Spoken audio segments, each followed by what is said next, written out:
Here you go. All right. One, Top two, speed.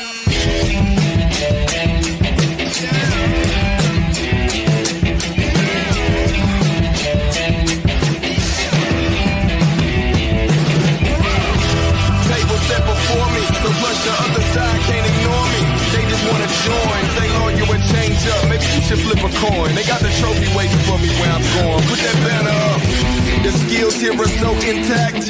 I travel to the future when I step back. Hang time like the dock and you might be stacked. But to stop what we got, man, you might need Shaq. They think our confidence is arrogance, but that's just fact. Destiny yelling how we look if we don't scream back who we are.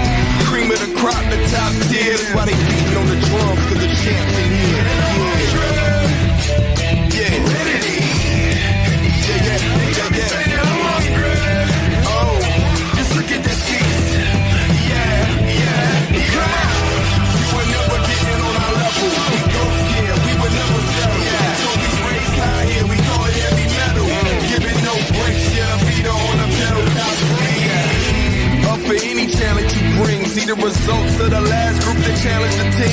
Efficiency is high when you challenge the ring. Matter of fact, hold this L and clean. You deserve it. We don't just dominate, we serve it. No guesswork here, we certain. You see the wins and start flirting. We put a ring on it, where's the curtains? Ready. They got me saying I'm hungry. Just look at this piece. Yeah. You were never getting on our level. We go here, we would never settle. Trophies raised high here, we call it heavy metal. Giving no breaks, the feet on the pedal, top speed.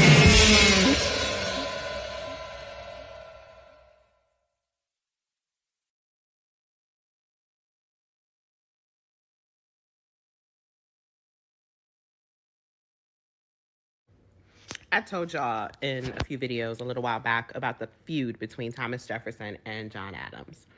And I also told y'all that at the end of their lives, they ended up being friends. Well, one of the most important correspondences between the two of them, in my opinion, is when John Adams, later in life, I think he's like 80, sends Thomas Jefferson a letter.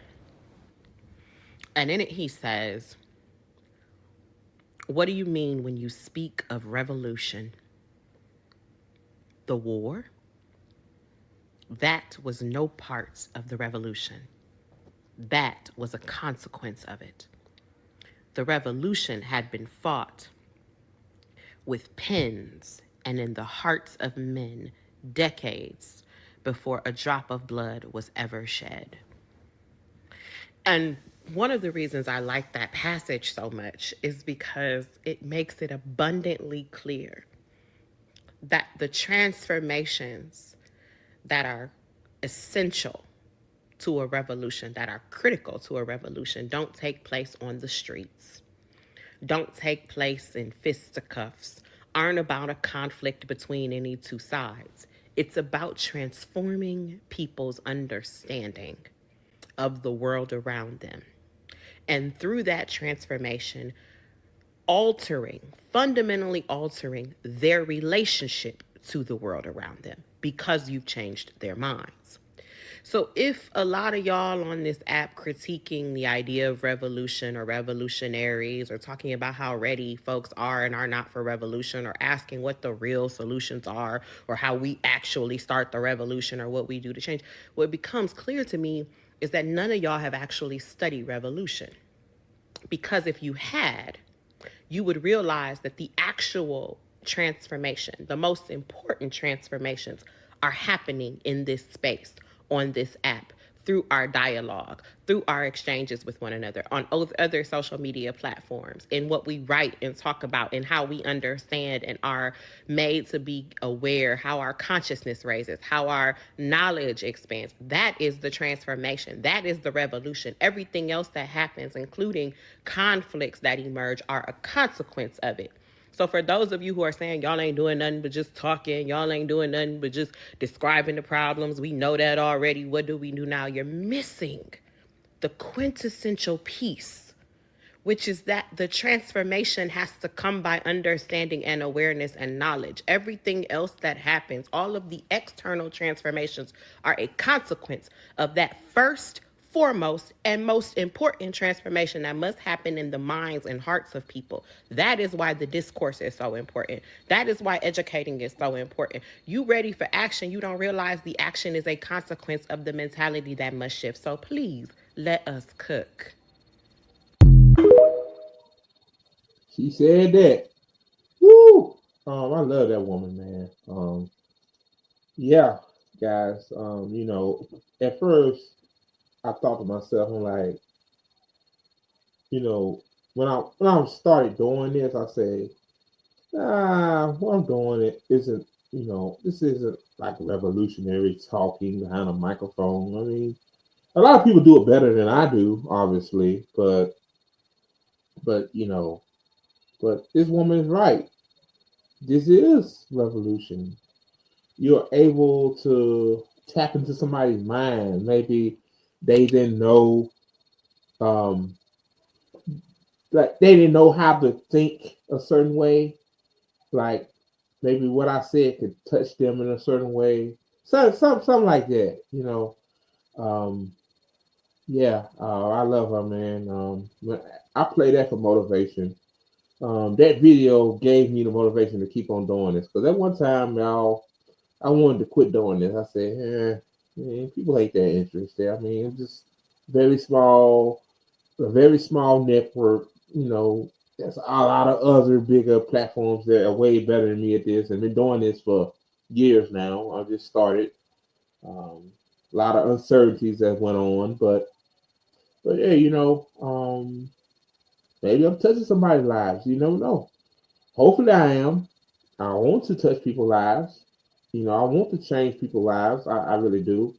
Even though I have some friends that say that nothing will never change. I think, and that hurts me in a lot of ways. I ask people, I say, do you think the war in Gaza, well, not war, the genocide in Gaza will end? Do you think Palestinians will have liberation? A lot of them saying they don't see it no time soon. And that hurts me, man, because maybe it shows me a lot of people on Twitter and other platforms, YouTube, I guess they have doomerism. I mean, I have it. My boy Smurf, he's going through it right now. He said he's burnt out. You know, I love Smurf. I do, and I feel how I see how he feels. I really do. But man, I can't give up, man. You can't give up, guys. I mean, yes, it's hard.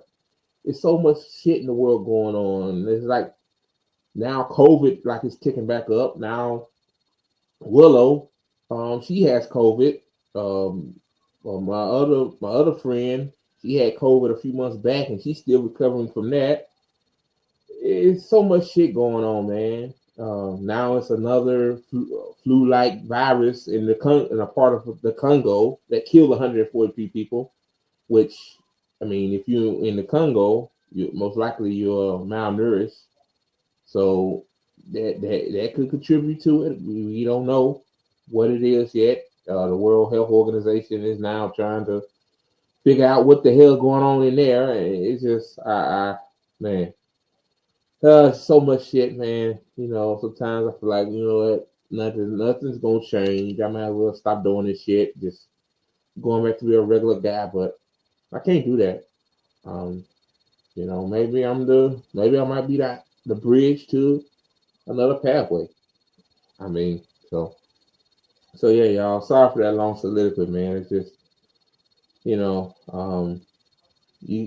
got two options: either just quit, which this sister wants you to do, quit and fall in line with them, or fight it. Just fight any way you can by sharing a tweet or making a video, making a podcast. I mean, a lot of people want to stay anonymous. Make a podcast. Like you ain't got to show your face. I understand why a lot of people go anonymous, but they do them. But yeah, do what you can. There's a lot of good people on Twitter and Blue Sky that does this. So yeah, y'all.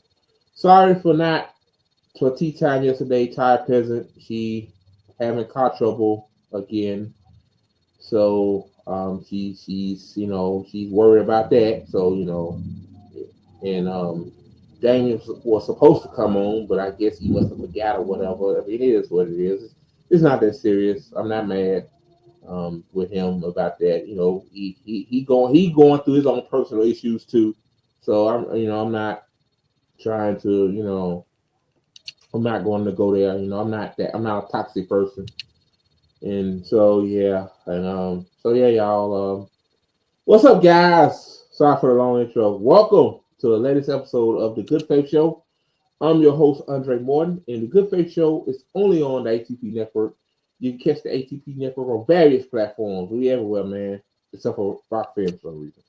And I have some shameless plugs. Support our comrade Trina via Cash App. Her tag is $K Bernstein 4.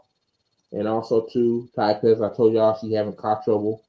So she probably need a few dollars to hopefully fix it. Hopefully it's nothing serious. Her Cash App is $Liz 4285. So yeah, y'all. What's going on? I got my White Claw right here, man. I need it. I need it. I don't smoke weed. I mean, I'm not an alcoholic or nothing. I mean, if I was, I would drink more than a White Claw. I'm just telling you the truth. So yeah. What I'm gonna talk about is apparently the police in Pennsylvania caught the shooter of United Healthcare CEO Brian Thompson. I'm gonna share my screen right here. I'm gonna read the updates they have around in, and now it says United Healthcare CEO shooting latest person of interest. So basically, this is the person of interest. So basically, we don't know if this guy is the shooter or not, but I guess they are confident that they caught the right guy. Luigi Magoni, charged with 5 crimes in Pennsylvania. It says Luigi is in custody in Altoona, Pennsylvania, as a person of interest. Person of interest. This is not the guy, possibly not the guy, but he's a person of interest in connection to the blazing Midtown Manhattan murder of UAC CEO Brian Thompson last week, according to authorities. Mangione, if I'm getting his DI name wrong, I apologize, man. A 26-year-old from Maryland has been arrested by Altoona police on unrelated charges, according to the authorities. This is the guy right here. It says he has been charged with 5 crimes, including carrying a gun without a license, forgery, falsely identifying himself to authorities, and processing instruments of crime. According to newly released criminal complaint, it says the charging document alleges Maggioni lied about his identity to police and carried the ghost gun without a license. When the Altoona police asked him if he ever been in New York City, Maggioni started shaking.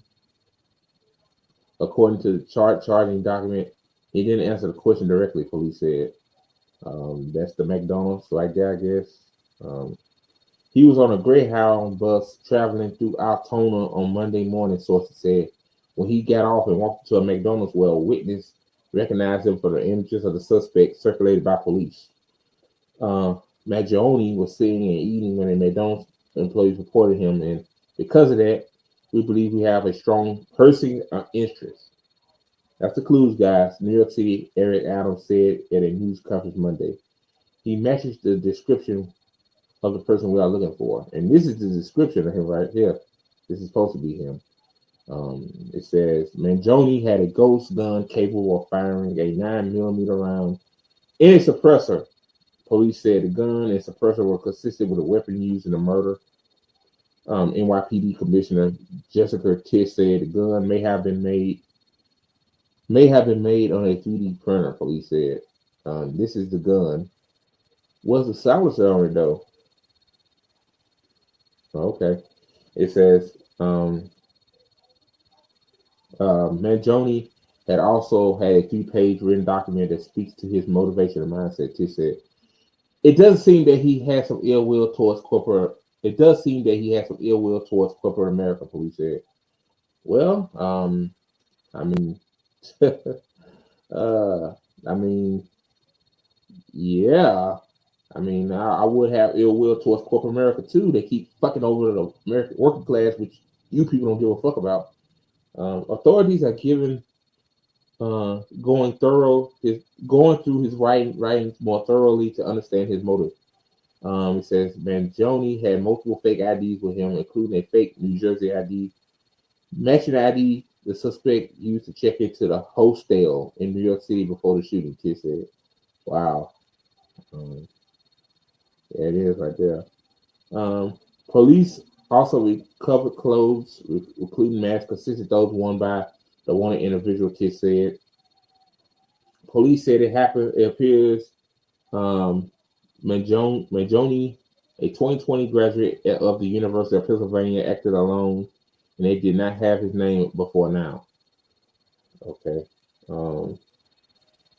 Authorities said they are now working to trace his movement from New York City to Pennsylvania.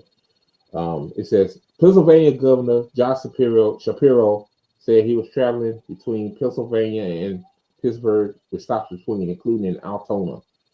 Shapiro thanked the individual at McDonald's who acted as a hero. Oh, that motherfucker is a hero. That motherfucker is a token. It's a token corporate person. That's what this person is. He ain't no fucking hero. Luigi is a hero. Oh God, he said, "I want to thank all my fellow Pennsylvanians to demonstrate some type of thoughtfulness and courage. As smart as the individual at McDonald's did this morning and helped law enforcement here in Pennsylvania as we continue with our investigation," Shapiro said during his press briefing Monday evening. See, Shapiro and Eric Adams and the police, all of them are in bed with these people. Like like I said before, it wasn't a wild manhunt for those girls that went missing in Ohio. Apparently some sex trafficking shit, but I'm just saying, like, where was the manhunt for that? And they're black girls too. They don't give a fuck about black people. I'm just gonna just keep it 100 with y'all. But when it comes to a rich white man, that known for fucking people over, yeah, they give a fuck about that.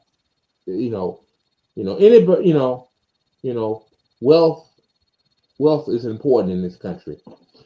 And it's sad. It's really sad. He also thanked the Altona police who acted swiftly to apprehend Mangione. Shapiro elaborated on how some online has celebrated rather than condemned Thompson's killing. I understand people have real frustration with our healthcare system. No, you don't, Shapiro. Shut the fuck up, dude. You have no fucking idea. You got gold-plated healthcare, motherfucker. While us people, we're on a wing and a prayer in terms of healthcare in this country, which don't exist. This killer is not a hero. He should not be held. Oh, this killer is a hero. Luigi is a hero, bitch Shapiro. Not bitch Shapiro. Josh Shapiro. So shut the fuck up. A United Health Group spokesperson said in a statement Monday, "Our hope is that today's apprehension brings some relief to Brian's family, friends, colleagues, and the many others affected by this unspeakable tragedy. We thank law enforcement." Of course you do. Law enforcement serve property corporations, and we'll continue to work with them on this investigation.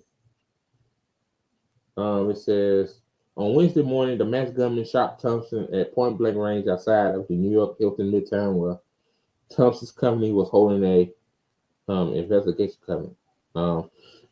Tish described the attack as brazen and targeted. Yeah, duh. Let me see what else. Okay, that's him right there, I guess.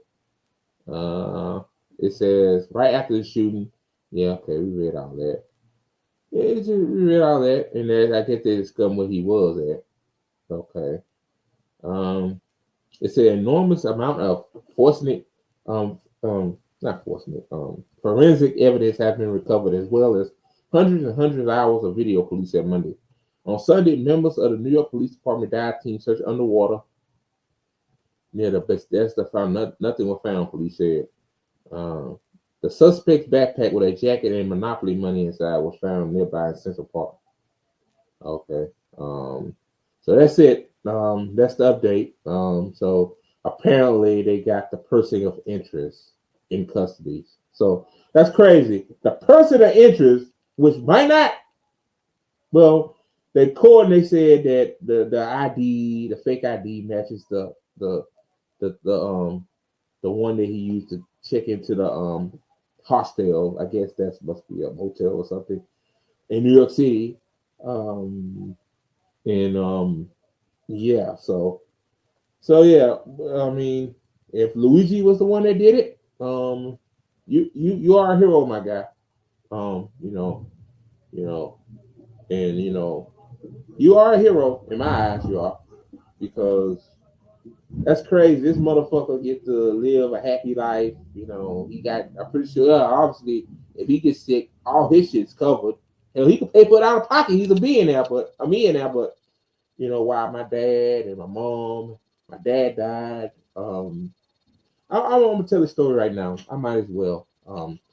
My dad was battling prostate cancer a while ago. Back in 2018, he found out he was diagnosed with it. But he had the surgery.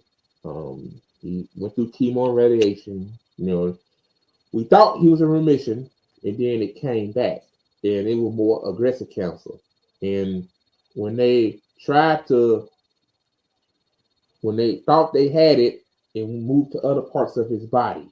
So basically, it was an aggressive type of prostate cancer. So they had an experimental drug at the time. They still have it now. I forgot the name of it. I'm not a doctor, so I don't know all these medication names. It's kind of a long name, some kind of experimental types. It was like an experimental process, but because my dad's prostate cancer was more aggressive, he qualified for it. Okay, so he had United Healthcare too, which is funny, right? Medicare, right? And United Healthcare denied it. They said they don't cover those type of drugs, and it left my dad devastated because my dad wanted to live, man. Like, my dad was an amazing spirit, man. He was a good spirit. Like, I consider my dad a friend. Not only he was my father, he was a friend. Like, he was a guy when nobody else I could talk to. I talked to him. He always gave me motivational stuff. Him and my grandma. My grandma died in 2008. She had congestive heart failure, but but my dad, he died in 2020 because the cancer. They continue to try to fight it, but eventually he went into hospice for the last few months, and apparently he got COVID, which I guess somebody, caregiver or whatever. Yeah, my dad, he was down bad.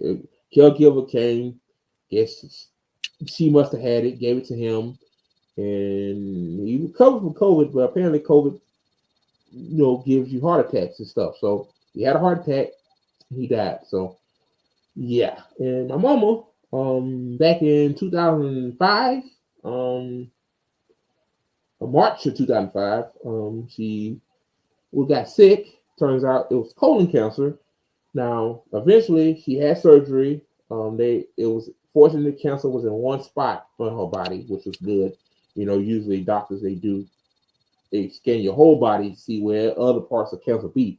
Hers was in stage 3, heading into stage 4, and she went through chemo and all that stuff, but she had United Healthcare, and even back then, 2005.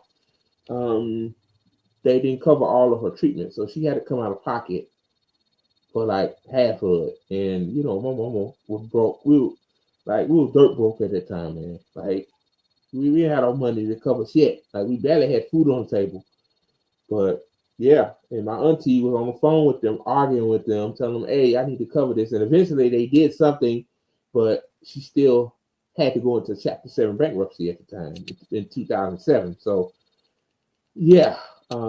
Devastated her financially. When you go into bankruptcy, that devastates your finances. Like, good luck trying to buy a house, bankruptcy. Good luck taking out a loan with bankruptcy. Like, fucking screwed. And my dad, yeah, he would have probably be still living back in 2018 because COVID happened in 2020, really 2019. But you know what I'm saying? Like, maybe immune system would have recovered, and even if he got COVID or not, probably still be living. I don't know. You don't know the future. So yeah. So I would say Luigi's a hero because you know, because of that murder of Brian Thompson. Did Anthem, Blue Cross Blue Shields, did they reverse the anesthesia? They said they wasn't going to cover anesthesia anymore, and now they said no, we backed up on that. We really backed up on that. We will cover it. So yeah, man. Person of interest got apprehended. Man. Yeah, they say he was shaking. I mean, hell, when the police come around, hell, it could be anything while he was shaking. Hell, he was on a Greyhound bus, like. But hey, we'll find out more details in the coming days. I'll keep you updated on this. Hell, I'll be shaking too. Hell, every time the police come, I'm scared of the motherfucker.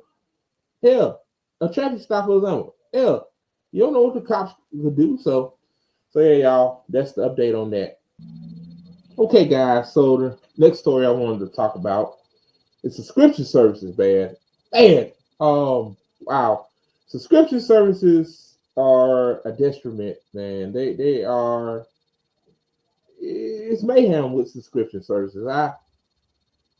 It's so bad for me personally. Before I get to this video, shout out to More Perfect Union. They always do the damn thing, and I'm glad they don't have content ID, so I can present this to y'all. Because some of you guys probably didn't know this video came out. So yeah, I had like 25 subscription services that I didn't know. Well, I knew I had a lot, but I ain't like 5 of them I didn't know. And these motherfuckers are not cheap. Like, most of them are $15, $20 a month. Like, especially with streaming, like, you get away from cable and satellite because these motherfuckers charge almost $200 a month for TV. I don't even watch this. Network television these days is fucking garbage, but yeah, that's my opinion. But anyway, I think I had Sling TV, Hulu. I got rid of those two because fuck Disney and Sling. I mean, I don't even watch regular TV anymore. Those two alone was almost $100. I'm like, hell to the no, man. Get the fuck up out of here. So yeah, man. Y'all can have subscription services. Always like write down what you got on a notes app or something. Like, that's what I do because these subscription companies bet on you forgetting. Like, they want to charge your card. That's all they want to do. You ain't got to use it at all. At least they know when you log on to these services to use it. At least have a system in place where, like, do you still want to keep this? You haven't used that. They gonna do that though, because corporations, like, it's all about profit. Same with the health insurance company. Like you can pay into your health insurance for years and years and years, and then when you finally fucking need it, like to save your life or your family's life, prior authorization, claim denied, or file an appeal, which takes about a week or two, depending on So yeah, y'all. Let me get into this video. More Perfect Union. Subscriptions are fucking us over big time. I'm losing my mind over this. Here's what's happening. My partner, I got a new printer. It was an HP. It seemed fine, and I went to print like a packing label or something, or that was explaining it. And the ink is completely full. I replaced it like last week. And the reason it's not printing says payment method needs updating. Cannot print with the install. That's crazy. Payment method needs updating? What? So, wow.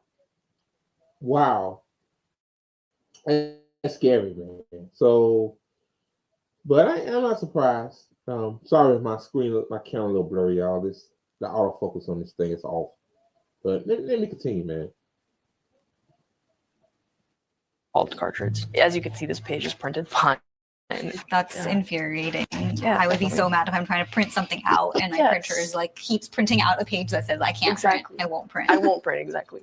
Maggie's brand new printer had been working normally for 6 months before it suddenly refused to print. She did some digging and realized HP had enrolled her in their ink subscription service called Instant Ink. Get ready to ink differently with HP Instant Ink. Your printer anticipates when you're low and sends you the right ink right on time for less. But Maggie's printer still had ink in it when it stopped working. It turns out that What? So wait, you wanted her to update her payment method? I bet she probably was using like a prepaid card or something, which I recommend using too, guys. Like, pay your bills with a prepaid card. Don't use your main bank card to pay bills and stuff because, oh Lord, let's say a price go up, you don't know it, and then you like, what the hell? What happened to my money? So she still had ink in her printer, and HP wouldn't let her print because her payment method didn't go through. Her payment didn't go through. Yep, that's typical corporation bullshit right there. No surprise. that when your Instant Ink subscription expires, or if you cancel it, HP remotely kills your cartridges. That's when I started Googling it and figuring out like that's So wait, so your cartridges are? Oh, okay. I see how they do it. Yeah, that's how they do it with YouTube too. Like if you have videos downloaded on your like YouTube Premium, I have YouTube Premium on my personal YouTube account. Yeah, they do the same thing with that too. Like if your videos, you gotta be now. You could download your videos to watch offline, right? You know, because maybe you at work and you can listen to it like a podcast, like I do. Or you know, maybe you're in a remote area where ain't no phone service. You want to watch a couple YouTube videos. If you're not checked in until like, I guess you got to check in like every other day. You can't play your videos. You know, like what if you stuck in a remote place for a couple of days? So I mean, I got to go to a place where the service, a Wi-Fi, open the app. You know, I guess it does it when you open the app. Same thing with this. So you pay for ink, they automatically subscribe you to that ink thing. And if your ink is below a certain level, then and you gotta pay them a subscription fee. Man, that's crazy. Even with cars too, like Toyota remote start, you gotta pay a subscription fee to fucking do this to your car.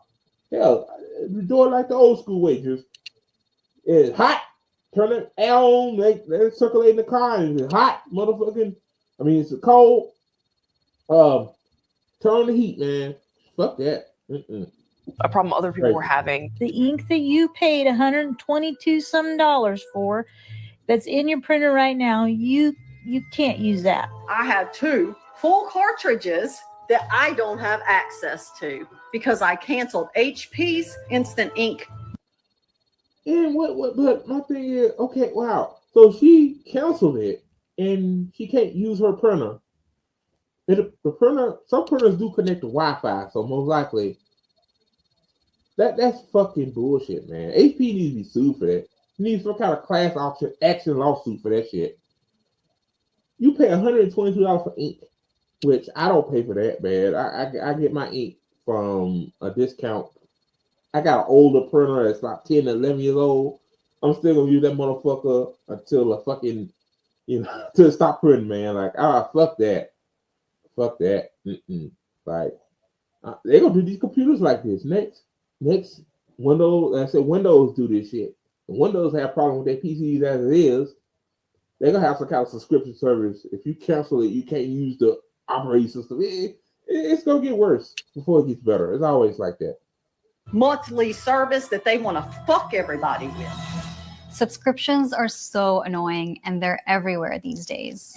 There are monthly fees to watch movies, listen to music, shop, play video games, water your plants, use your sewing machine, brush your teeth, turn on your lights, open your... Like when Amazon Prime came out, I don't like Amazon, but like that was a good idea. Hey, you pay them what, $10 a month? Now it's what, $15 now? Of course they're gonna increase the price, right? Even though they don't have to fucking increase the price. Like everybody and their mama got Amazon or use Amazon service.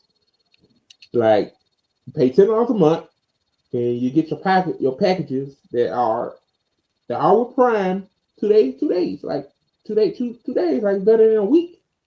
But all these other like Amazon or Walmart Plus, like all of these motherfuckers. I'm shocked eBay ain't got that type of program yet, but they will eventually. So your garage door, start up your car, use your fridge, your toaster, your water bottle. There's so many subscriptions you probably didn't notice that we made up yeah, start your car. 3 of these. And I bet you can't guess which ones. It's these 3. Buying an expensive physical thing and then also having to keep paying for something every month. So it's just kind of like frustrating. After talking to Maggie, I started looking into all the ways that companies make us pay endlessly to keep using the stuff we already own. Over the past 10 years, businesses using the subscription model have been growing almost 4 times faster than traditional companies. Like most people, I thought subscriptions were just profit. That's all about it at the end of the day, baby. All about the end of the day. Really, to be honest with you, healthcare is a subscription service. Really, hell, everything's a subscription. You pay the electric bill each month. That's a subscription service. If you stop paying your electric bill, you be dark. Car insurance. You stop paying your car insurance, you're a risk because if you get in an accident and you don't have car insurance, you're in a whole lot of fucking trouble. Shit. What else? Hell, there's a lot I can think of right now, but I can't. So let me get back to the video. It's an annoying and frustrating cash grab by greedy corporations. And they are. But we're losing more than money. Subscriptions are actually changing our relationship to the stuff we... And I got a story about Adobe too. Because when I used to edit videos, upload them as clips, I use Adobe Premiere Pro. They charge $25 a month, which is a fucking insane. I mean, Adobe Premiere Pro, it's pretty good, but it's not all that.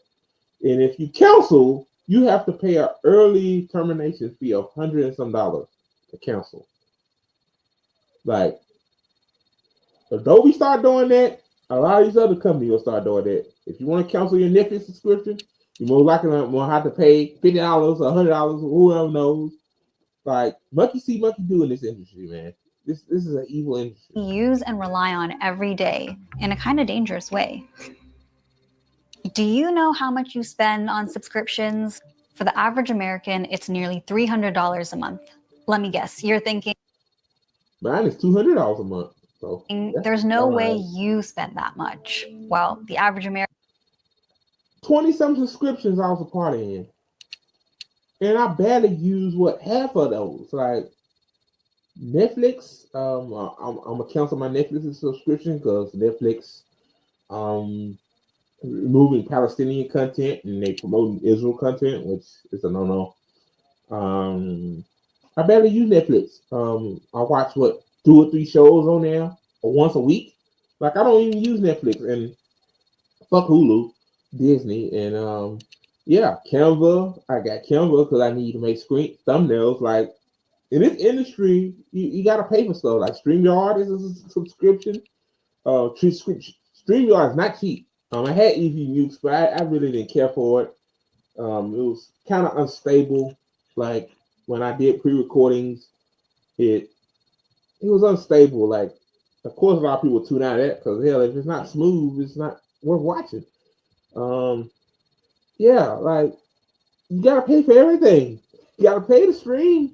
I mean, to do this, like, this ain't free. There's probably why a lot of people are not doing this because, like, I mean, yeah, they let you use it for free, but they really restrict you. Like on StreamYard, like the logos and stuff you see on the screen, guys. Like, you gotta pay for that. You gotta pay to go live with multiple destinations. Like, I mean, if I just only had my Twitter account to go live, I kind of can use it for free, but you know, I have a team and they need to use it, and it's just a lot. So, yeah, everything, even my podcast. I pay $20 a month to post my podcast. The Real Recognize Real. Like, this shit adds up. It adds up, man. And I get it. Like, especially StreamYard and Podserve.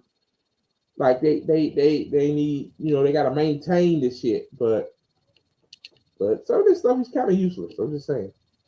American also underestimates their monthly subscription bill by at least $100, so maybe check again.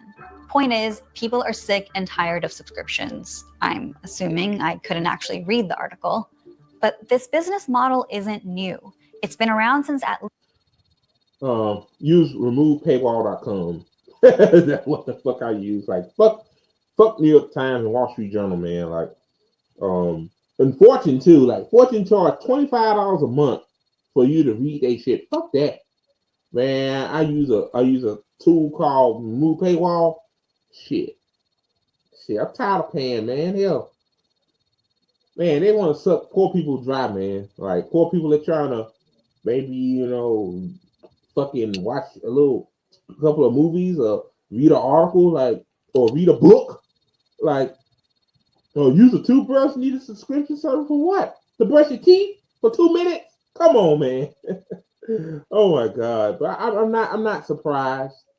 I'm not surprised because like I said a few weeks ago, they don't want you to own anything in this country, man. Like, I'm shocked cars are not subscription services. They will be eventually. Oh, you can subscribe to this car $100 a month, and you can drive this car. Oh God, I'm giving these folks ideas, man.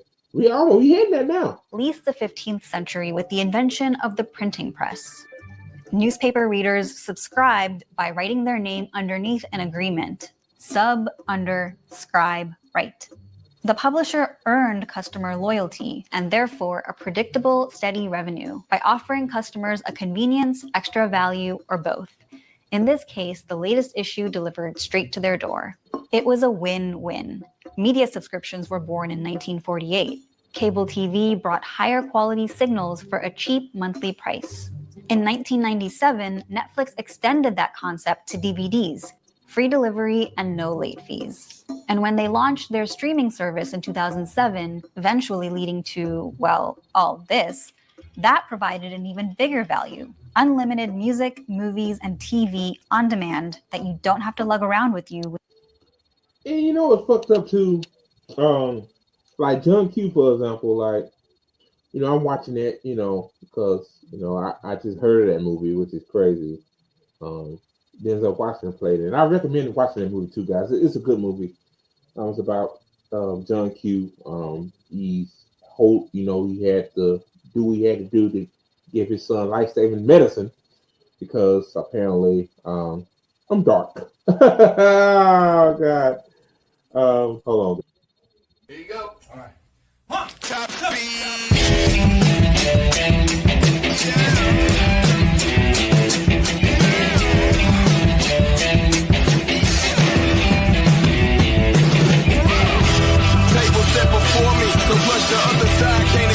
All right, guys, I'm back. Sorry about that technical difficulty, light issue, but all right, let me continue the video, man. It's ridiculous. When you move. Yeah. This balance held through the 2000s and early 2010s. Subscriptions brought us free and fast delivery, an affordable way to wear designer clothing, and cheap razor blades. But today, there's this new category of subscriptions where we're paying to keep using something that we already own. How did we get here? Well, it all started with Salesforce. Each one of our pods is a multi-tenant cluster. This has really increased our ability to deliver a very high, reliable solution for our customers. Don't worry, I'm not going to explain what I totally could if I wanted to. All you need to know is that they make software. The important thing isn't what their product is, it's how they sold it. See, through the 90s and most of the early 2000s, if you wanted to buy software like Word or Photoshop, you'd buy a physical CD-ROM. You'd install it on your computer and use that as long as you liked. But the problem for companies was that software. That's how it should be now. Even now, Word and these other softwares, you gotta pay a monthly subscription. Like, let's go back to that time where I'd rather buy something, see, they get you by it. Say they know that most of Americans are poor, working class people, and they can't afford, how much was that $400 for software. So, hey, let's just charge them $8 a month or $16 a month, and a lot of people can't afford that. But if you kind of need it, you willing to get it. You see what I'm saying? These corporations rely on working class people's desperate needs. Software is expensive to maintain. Software engineers are constantly fixing bugs and making security upgrades. Those days, tech was advancing so rapidly that every year or so, they would also release new versions with tons of new features. Salesforce positioned themselves as the anti-software. No big upfront costs for software that will be obsolete in a few years. Just a small monthly fee, and you'd always have the latest version. Software was no longer a product that you buy in a box. It was a service that you paid a monthly fee to use. It was a huge success. Salesforce went public in 2004 and was the top performing IPO of the year. Microsoft launched Office 365 in 2010 and saw revenue grow by nearly 70%. Adobe went subscription only with Creative Cloud in 2013. Yeah, I got Adobe Creative Cloud now, and it's buggy as hell. But yeah.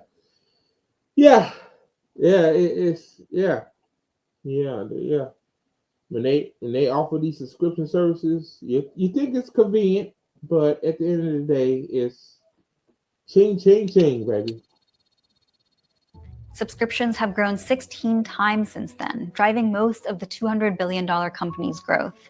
Most people still consider Apple a products company, but lately, their fastest growing revenue stream is their $24 billion subscriptions unit, which grew 14% last year. Investors love software as a service, but where's the customer value? Today, Photoshop costs $263 a year, which is a cheaper upfront cost than the $700 you'd paid before. But in about 2.5 years, you'll exceed it. So what additional value are you getting for that increased cost? Not much. The software isn't really improving that drastically anymore, maybe a new feature or two. Word also hasn't evolved that much since. Exactly. I mean, yeah, you get an upgrade or two. Oh, you get a new feature. Oh, you can shadow your character, or I mean, it's about the same. Like, look at the video right here, guys. It looks about the same to me. Yeah, a little bit. Yeah, they just put HD, as my old guy Richard the View Tech USA says. Yeah, they put a fresh coat of paint on it and upcharge you for it. By subscription. Yeah. Since 2006, except for a few stylistic changes. Over time, companies have seen this as a new way to squeeze a little bit of extra money out of consumers. Then subscriptions crawled out of our screens into our physical stuff and became almost unavoidable. It became really cheap to introduce network connectivity and embedded software into devices. So we see all sorts of things that don't really need software, that don't really need a Wi-Fi connection, that now have them. When manufacturers smart products, the software is a selling point. They promise all sorts of flashy features, but smart appliances have short. Yeah, like, again, you buy a fridge with a screen on it. Yeah, the screen looks flashy and cool. You can show it to maybe you have dinner parties at your house. You can show your friends, hey, look at my latest freezer. I paid $8,000 for it and got a nice screen on it. Then if the screen doesn't work anymore, let's say the software, let's say the tech inside of the refrigerator or freezer, whatever, isn't unsupported. So what, you gotta buy another freezer? Put $10,000 because inflation is greedflation is a motherfucker. to have the latest new version of software, like same with smart TVs. Like, you buy a smart TV, proprietary software, and if the software stops working, let's say the TV is too old, like, TVs don't last no more about 3 years now. Like, my grandma had this old TV set. She had that motherfucker like 30 or 40 years until, we had to get rid of it because it stopped working. But then we obviously had to buy a new TV. But 30 years versus 2 years. Like everything is planned obsolescence, and everything is a subscription service. Like, oh God, it's getting bad. It's getting worse. Shorter lifespans than regular dumb ones, and it turns out people don't really even use all those fancy features. Plus, software. Yeah, like a lot of people don't use all these features on their phones either. Like my mama, all she do on her phone is go on Facebook. That's it. That's what, and use the phone app, and maybe send a text message every now and then. Like you adding all this stuff to these devices just to increase the price. Like same with iPhone. Like iPhone has literally been the same since the iPhone 11. And where we at now? Sorry y'all for the camera. I need to get, yeah, there we go. Yeah, like Apple, like what's the point of upgrading an iPhone every year? As long as your iPhone was fine, yeah, the battery will degrade because it's a lithium-ion battery, but like when you keep upgrading the phone every year, you are hurting the people in Congo that dig out the battery material for your phone, lithium-ion. So yeah. Software gets buggy and it needs a lot of maintenance. My car would not let me inside. There is a software bug, I think, with the latest update. I can't even get out the vehicle. Y'all can hear this motherfucking car. A lot of times, software actually makes our stuff less safe, less durable. Yeah, software is not always good. Like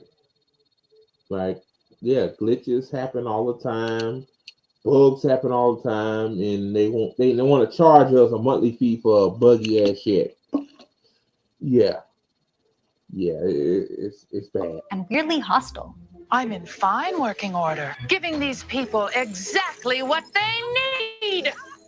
Software is really the key tool that gives companies like the functional ability to control how we interact with an object. These cartridges have a specific chip on them that is like communicating to HP. So if at any point it loses network connection, it won't print, or if it recognizes that your payment method with your HP. Yeah, that makes sense. So basically, yeah, they put chips inside them. Hey, they ain't connected to Wi-Fi. You can't print, but what if your Wi-Fi network is down and you type up an essay? You don't need internet connection to type an essay on what Microsoft Word or Apple's version of Microsoft Word, like keynotes or whatever. Yeah, whatever like that. So that's DRM. That's DRM. Like the printer gotta be connected to the internet for you to use it. Same with your computer. Same with your phone. Like your phone got to be connected to the internet to use it. Even to make calls on the phone, except unless you have a cell phone service, which, like, yeah, I'm just saying, like, they want us connected all the time. They want us paying for subscription services, and they want us to update our shit. And when you update a phone every year, it slows the phone down. Like that's just it's. And Apple got in trouble for that, but you know, when your software's older.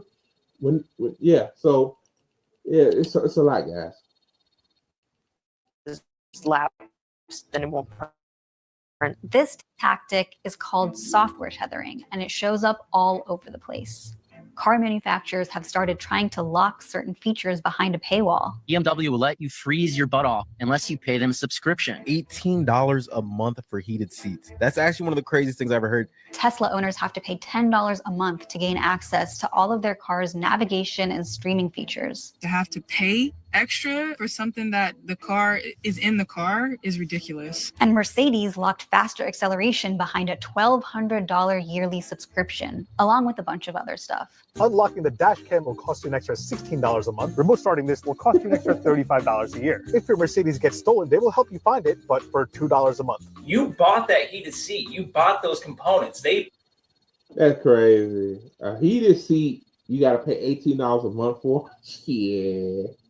Man, I ain't got no heated seats in my car, but fuck that. And you gotta pay $10 a month in Tesla to use navigation and streaming services. Use your goddamn phone. Use your phone, man. Use your phone Use your phone navigation system.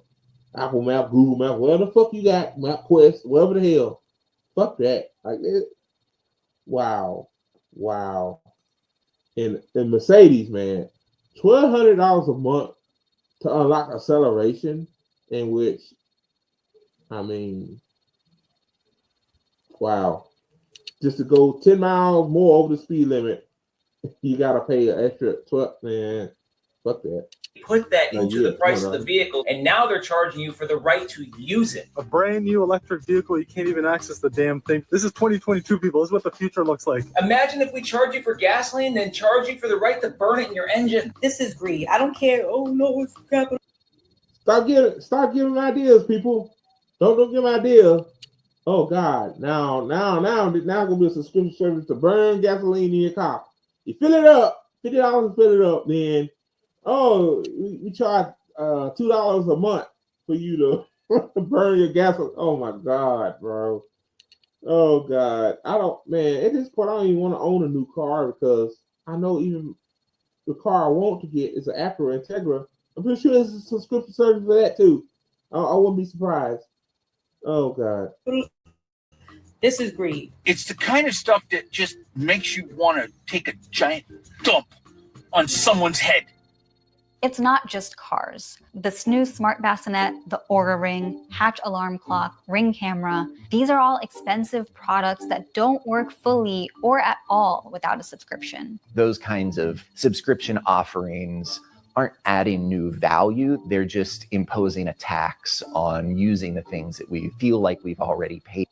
Yes, these things are not cheap. Owning a car is not cheap. Though the Ring cameras are very expensive. Unless you find a sale or something online or in the store or whatever. Like a coffee maker? What do you need a subscription service for a coffee maker for? What the fuck? What happened to the days of the old school days where you perk your coffee or you use instant coffee or in a printer? Like my printer, I don't need a subscription service to print my documents out. I could just fucking buy ink from $5ink.com, and I buy it, I get it, put it in the cartridge, and you gotta recalibrate. That's what these printers do, and then I print off my shit. That's it. And to use a fucking Ring thing to check my heart rate, I gotta pay a subscription. Man, I swear, man, we need to go back to the fucking 1940s. Technology is good, but like these motherfuckers figure out a way to use technology for greed. It's greed at this point. And yeah, you own a car that's really a computer, like a Tesla or a BMW, any car that's electric. Yeah, oh yeah, you're gonna have a lot of software glitches, and you gotta pay $18 a month to use a seat. A heated seat when around here in the South it get cold like 3 times a day, 3 times a year. So I'm paying you $18 a month to use a feature that I don't need to use much. What else can I say? But fuck these corporations, bro. And that's why that guy got murked. That's why. Because people were paying a monthly subscription for healthcare when it should be fucking free. Like healthcare should be a right. You should have a right to be healthy in this country. And the motherfucker is going to want to use AI to deny claims quicker, basically. So yeah, I don't have sympathy for that motherfucker. I'm glad he's gone. Yeah, I gotta watch what I say on YouTube. But yeah, that's all I'm saying. I ain't say his name, so you two don't know what the fuck I'm talking about.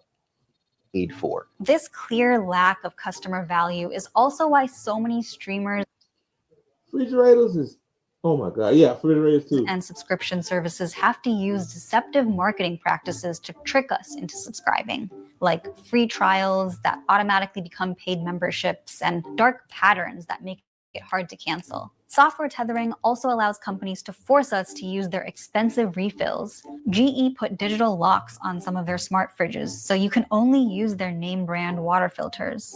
Companies will encrypt anything: coffee pods, light bulbs, cat litter, and of course, printer ink. all so that we're forced to keep spending money with them. HP Instant Ink takes the strategy to the next level. HP computers are not that good anymore. HP used to be the best computer brand, but they're not that good anymore. HP computers are not good. And printers are okay, but yeah, like paying a subscription service when I'm like 20% low on ink. Yeah. See, that's how they get you. It's so much deceptive shit, man. They charge you based on how many pages you want to print, not how much ink you'll use. Maggie thought an ink subscription meant new ink cartridges on demand like Dollar Shave Club, but Instant Ink is more like a streaming service. Maggie doesn't own her cartridges any more than you own the movies on Netflix. Your access to them depends on a monthly payment. In other words, HP isn't selling you ink cartridges at all. It's renting them to you and charging you each time you use them, all enforced by software tethering. It's not even like you're getting like unlimited use of your product that you have in your home. You're having to only use it a small amount. It's like I could just go down the street and print somewhere else or at the library where you have to pay a few cents. Yeah. Instead of like having one in my house that I have to pay for. Maggie was kind of like, when I buy something and it comes with so many rules and restrictions, do I even own it? That's a tricky question. We're gonna come back to that. Subscription companies don't care how shitty our experience is as long as they make a profit. They'll even kill their own products if that's what it takes. A few years ago. Yeah, I'm gonna end it right there. I don't want to play the whole thing out of respect of them. So yeah, check it out yourself, guys. Very good video. Yeah, they get in the part. Do you own it? Nope, you don't own it. Even things you buy, like your car these days. Turns out that the software in your car is a license. You pay for the license, and if they stop supporting your car, which a lot of these car companies do over the years, because they want you to buy the newest, latest, great thing they claim, but it's actually a piece of junk. You don't own it.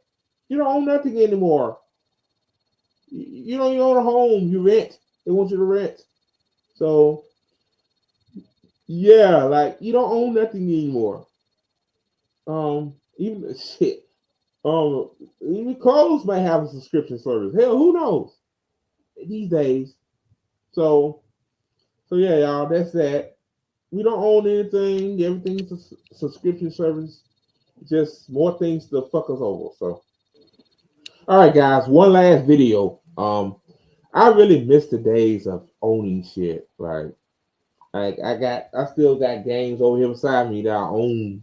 Like I'm not talking about these latest generation of consoles. I'm talking about PlayStation, Xbox. I miss these fucking days of just buying a game from a video store, pawn shop. I'm a poor guy, so I bought most of my games from pawn shops. Buying them, yeah, when you buy a game used, it could be scratched up pretty bad. But some of you OGs remember when y'all used to buy games, they really said put alcohol on them. I remember stores sell scratch stuff for this. It worked sometimes don't. It depends how bad the scratch of the disc is. Apparently, the person that owned it before didn't take care of their stuff. Well, it is what it is. Buy it, take it home, put it in your console, and it's yours. You own it. You ain't got to worry about software updates. You ain't got to worry about Xbox Game Pass or PlayStation Plus. You ain't got to worry about all these subscription services to pay for your shit. But these days, everything's a subscription service, and this guy, he's about to tell it all. He's about to tell why that buying physical media is cheaper than subscription service. And why this guy like Josh Peck? That's crazy. But I'm gonna play a video. What if I told you that buying a $40 Blu-ray is actually cheaper than spending $15 on Netflix and unlimited movies? You probably wouldn't believe me, but that's what this video is going to be about. Me laying down my argument on why I believe physical media is less expensive than streaming services. If you have Amazon Prime, get ready to see ads with your movies and shows unless you're willing to pay more. I'm going to be bringing up a lot of points to support my argument and showing you guys the research that I gathered that got me to say something like this. People that spend all this money to have every single streaming service aren't spending that money because they want to see every single movie. They're paying for access. they're paying for just in case. To understand just how expensive streaming is, we have to look to how quickly it's grown and what it has done to get us to spend more money. Consumers like you and me, on average, are spending more money on streaming services than we do on cable. And there's a lot of reasons this happened. We understand the price. I remember the purpose of these streaming services was to cut the cord. Remember that? Cut the cord. Hey, pay $8 a month. Now, shit. Oh, times have changed, huh? Hikes with Netflix and how Amazon Prime has started displaying ads for people. And as important to the argument as that point is, there's another point which I think is even more important. And that point is most households have significantly increased the amount of subscription services that they've had in their house year over year. Oh no, not the scroll. I'm sure you've noticed that service now and you really don't own anything anymore. But our brains haven't caught up to the fact that streaming is like as expensive as cable used to be. I think in our heads, we still look at Netflix as just like $10 a month when it really isn't. It's as high as $23 a month as of 2024. And part of the reason for that is that's wow. The dilution of content. 7 years ago, you had Netflix and maybe you had Hulu. Streaming services, while once was a replacement for... And then you had more content too on Netflix and Hulu at the time. You had a lot more content. Now they gut most of their content. Like Netflix, really most of their content is Netflix original, what they call it, Netflix series or whatever. Original content. So yeah, like you're paying more for less these days, which is bullshit. Or cable TV because it was $10 a month for all you can eat all in one place has now turned into the concept of paying for all of these channels individually. And that really gets expensive. And that's the single biggest reason why streaming has taken over cable in its ability to create revenue, because everyone is subscribed to multiple things. The average household is subscribed to 4 different video streaming services, and that's just video. I'm not even counting Spotify into that. We're spending more cumulatively on media today than we... Here you go. All right.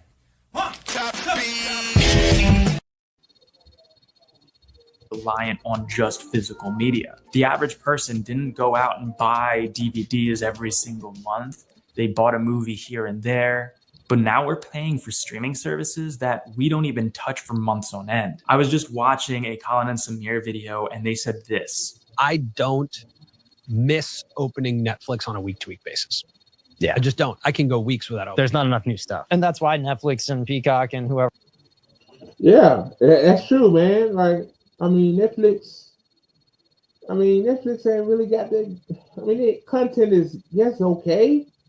But the stuff they got is not my type. More teen chick flicks now, and stuff I'm not interested in watching. Like YouTube, for example. Like, yeah, YouTube has a hell of a lot of ads now more than ever, unless you got YouTube Premium. But I watch more YouTube now than ever before, and that's not by chance. But trying to get my money worth, you can say, like. But it shows you what content is transferring to. Whoever else are spending so much money on old shows, on Friends, on The Office, on Suits to get that. Like and a lot of folks have those on DVD.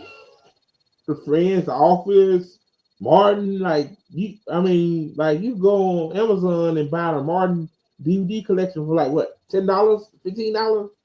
Like, why do I need Netflix? Why am I paying Netflix a monthly subscription to watch shows that I already watched before? Most of these fucking shows I watched like 10 times, But yeah, it doesn't make any sense. It's not a good investment. Just watched Suits in 3 months. For 3 months, Netflix was my third place. Now it's over though, and that's the problem. There's nothing else on Netflix that I want to watch. People that spend all this money to have every single streaming service aren't spending that money because they want to see every single movie. They're paying for access. They're paying for just in case. Maybe you're an active Netflix user. Maybe Netflix is on 24/7 in your house and you're like, there's no way that I could afford all the physical media to replace my Netflix subscription. But think about all the other subscriptions in your life that you've either forgotten about or don't use except for like a few times a year. These things really add up and make it generally more expensive to do that than if you just bought the DVD version of the TV show that you love the most. $48 per month that the average household is spending on streaming services. And this is just having like a core 3 or 4 services. If you start adding things that are like Apple TV or HBO, households are easily going up to well over $75 just for movie and television streaming. The NFL Sunday ticket, something that we got pretty much for free before when we just had NFL games on CBS and whatnot, we have to pay $73 a month to watch NFL programs now. Netflix, if you want the 4K version, is Man, I hope I don't get in trouble for this, but my thing is just type in NFL streams on Google and you should watch any NFL game you want. Yeah, a few pop of ads, but like $70-some a month for just to watch one team. Fuck that. It's $23 a month today. That's about $275 per year.